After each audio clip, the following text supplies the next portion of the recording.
Alors dans cette vidéo, nous allons voir comment ajouter un produit à notre boutique en ligne. Donc tout d'abord, allez sur le panel d'administration de votre boutique en ligne, composants, Virtumart. Là vous accédez au panel de contrôle, donc vous cliquez sur produits. Donc ici nous avons la liste de tous les produits que l'on a en ce moment. On peut voir s'ils sont publiés. On peut aussi voir si ce sont des produits en vedette. On va en créer un nouveau. Donc là on arrive sur l'espace de création. Donc, tout d'abord les informations sur le produit. Donc, la référence du produit qui est censée être unique généralement. Là vous pouvez choisir si c'est un produit vedette ou pas. Donc on va le mettre en vedette. Un nom. Donc nous sommes sur un site de machine à café, on va mettre Nespresso. Un alias. Donc là on va remettre Nespresso en minuscule.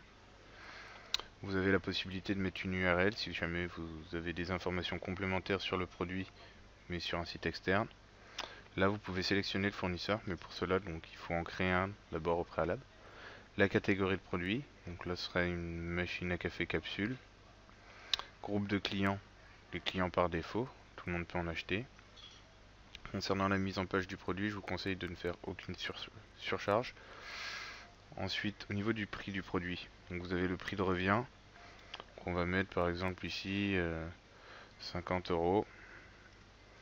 Au prix final, on mettra 75. La devise, on va laisser en euros. Les règles que l'on peut appliquer, pourquoi pas la TVA.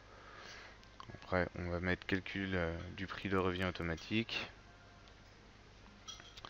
Donc, ensuite, vous remontez, description. Donc ici, vous pouvez mettre une petite description en fait sur votre machine à café. Donc, par exemple, formidable machine, etc. Statut du produit. Donc le produit, combien est-ce que l'on en a en stock. Donc ici 20 par exemple. Alerte stock bas, donc dès qu'il y en a un certain nombre de vendus et qu'on atteint ce nombre en stock, vous recevez une alerte. Donc là par exemple on va mettre 10.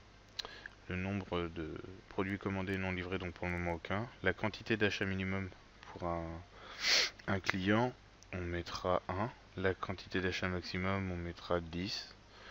Ou même plutôt 5, ce sont des machines à café. Le délai de livraison, on va mettre par exemple 2 jours. On peut choisir une image pour la livraison en fait.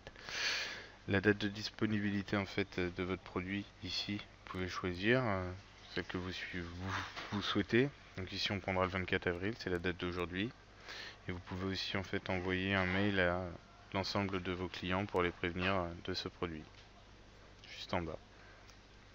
Une dimension et poids du produit. Donc là, c'est à vous de choisir.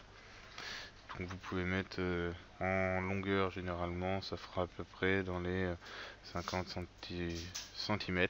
Vous choisissez juste ici l'unité de mesure. On va dire 20 cm de largeur. En hauteur, on sera plutôt aux alentours de 30 voire 45. En poids, on va mettre 2,5 kg. Le format, etc., etc. Ensuite, vous pouvez choisir l'image de votre produit. L'image du produit, vous pouvez aller la chercher en fait directement dans votre gestionnaire de médias. Sinon, vous pouvez, dans le téléchargement du fichier, sélectionner une image que vous avez déjà sur votre poste, comme ici. Donc, j'ai déjà une image que je vais insérer. Voilà. Et là, je clique sur enregistrer.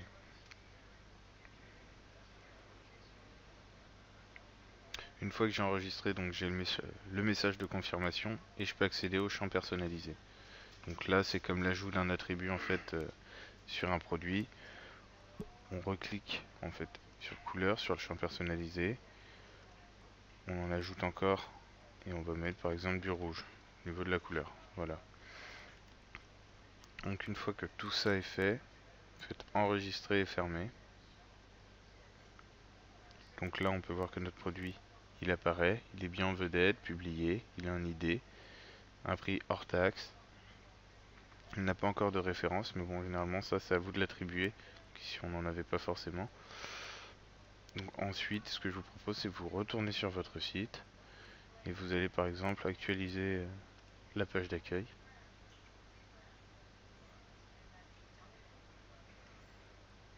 Et là, vous pouvez le voir, elle vient d'apparaître parmi les articles populaires. Voilà, maintenant vous savez comment faire.